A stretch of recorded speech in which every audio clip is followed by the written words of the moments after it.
Hello বন্ধুরা, কেমন আছো তোমরা সবাই?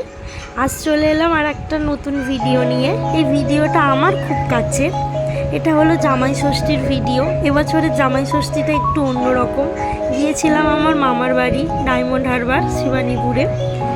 এটা ছিল আমার দাদু দিদার একটা এমন ইচ্ছে যে তার নাতনির যখন বিয়ে হবে তার জামাইদের সাথে নাত জামাইকে নিয়েও যেন ষষ্ঠী করতে পারে। কিন্তু দাদুর তো আর সেই ইচ্ছে পূরণ হলো না, আমার দাদু আর নেই, বেঁচে নেই। তো দিদার যাতে সেই ইচ্ছেটা পূরণ হয় সেই জন্যই মামার বাড়ি যাওয়ার সময় কিছু জিনিস কিনতে ভুলে গিয়েছিলাম, তাই ওখানে দাঁড়িয়েছিলাম। মিষ্টির দোকান দেখলে এটা আমার মামার বাড়ি, ওই যে সবাই দাঁড়িয়ে, আমার মাসিরা আমাদের জন্যই দাঁড়িয়েছিল। এটা ছিল আশীর্বাদের খাওয়া দাওয়া। এই আমার দিদা যাকে দেখলে, এটা আমার বাবাকে আশীর্বাদ করছে দিদা। হ্যাঁ, তোমরা এখন ভিডিওটা যখন দেখবে তোমরা হয়তো বলতেই পারো যে আমরা দেখে এটা কি করব বা কিছু। এটা আমার খুব কাছে। কিছু ভিডিও থাকে যেগুলো খুব কাছের, হয়তো মানুষগুলোকেও পরে গিয়ে হয়তো নাও পেতে পারি, কিন্তু ভিডিওটা থাকলে সেগুলো আমরা দেখতে পারি, জানতে পারি। যেটা আমার মেজো দিদা বাবাকে আশীর্বাদ করার পরে আমার মেজোকে আশীর্বাদ করছে, আমার মেয়ে মেজোর কোলে বসে।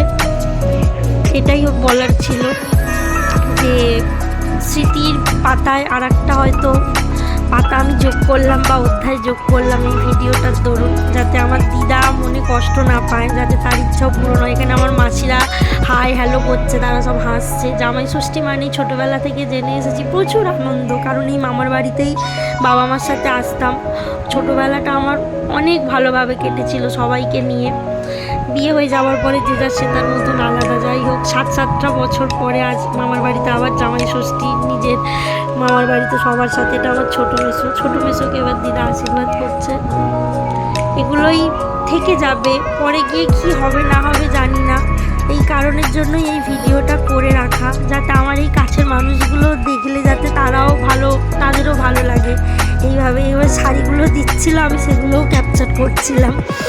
এইবার আমার বরের পালা, সবাইকে আশীর্বাদ করার পরে দিদা আমার বরকে আশীর্বাদ করছে, মানে ষষ্ঠীর ফোঁটা দিচ্ছে।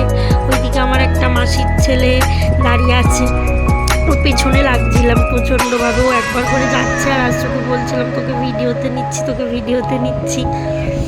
এইভাবেই ওর আশীর্বাদ পর্ব চলছে, আমি সেটাই ভিডিও করলাম, তোমাদের সামনে তুলে ধরছি। দেখো তোমরা, হয়তো অনেক ভুল ত্রুটি থাকতে পারে। আমি কোনো সেভাবেও ব্লগার নই, বা আমি সেভাবেও কোনো ভিডিও পোস্ট করি না। ভালো লাগে মাঝে মাঝে কিছু ভিডিও মনে হয় নিজের কাছে রেখে দেওয়া ভালো। মাঝে মধ্যে ফোন ব্যাকআপে কোনো কিছু প্রবলেম হলে উড়ে যায়, কিন্তু কোথাও পোস্ট করে রাখলে জানি এটা গিয়ে পাবো।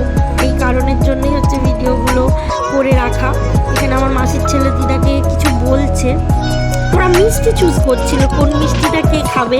তাড়াতাড়ি করে নাও, আমরা মিষ্টিটা চুজ করি, কোন মিষ্টিটা কে খাবে না খাবে। ওরা এটাই দেখছিল, সেটা দেখাই পর্ব চলছিল। ওইদিকে ওই যে মাসির ছেলেটা দাঁড়িয়ে ও দেখছিল, ও একটা কালো মিষ্টি ধরে আজ নেবে বলে। এখানে দিদা আমার বরকে জামাটা দিচ্ছিল। আমার কাপড় জামা সবাই পরেই বসে আছে, আমি যেগুলো দিয়েছিলাম। এবার আমার মায়ের পালা, এটা আমার মা দেখছো, মা আশীর্বাদ করছে। দেখো তোমরা, মাঝে মাঝে এগুলো কিছু জিনিস থাকে যেগুলো নিজের কাছে খুবই মূল্যবান, আমি মনে করি অন্তত। তো সেটাই, এটা আমার মেজো মাসি আশীর্বাদ করছে। এবার আমার ছোটো মাসির পালা, ছোটো মাসি আসবে। আমার ছোটো মাসি খুবই লাজুক, সে কিছুতেই আসবে না। তার খুবই আর কি মারতো, আমি শাশুড়ি নেই। যখন ওকে ফোঁটা দিচ্ছে, এইভাবে আশীর্বাদ করছে, আমি তখন বলছিলাম মাসি তুমি কিন্তু এবার পার্মানেন্ট শাশুড়ি হয়ে গেলে, দেখো তোমাকেও এবারে শাশুড়ি লাগছে, আমার বরকে তুমি ষষ্ঠী করলে।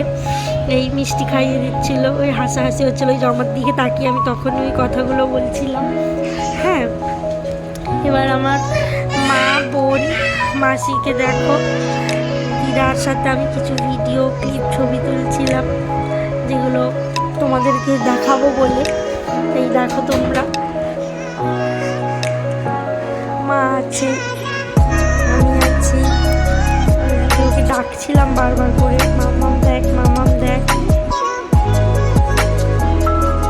জামাই ষষ্ঠীটা সেইভাবে আর মামার বাড়িতে হতো না, আমার বিয়ের পরে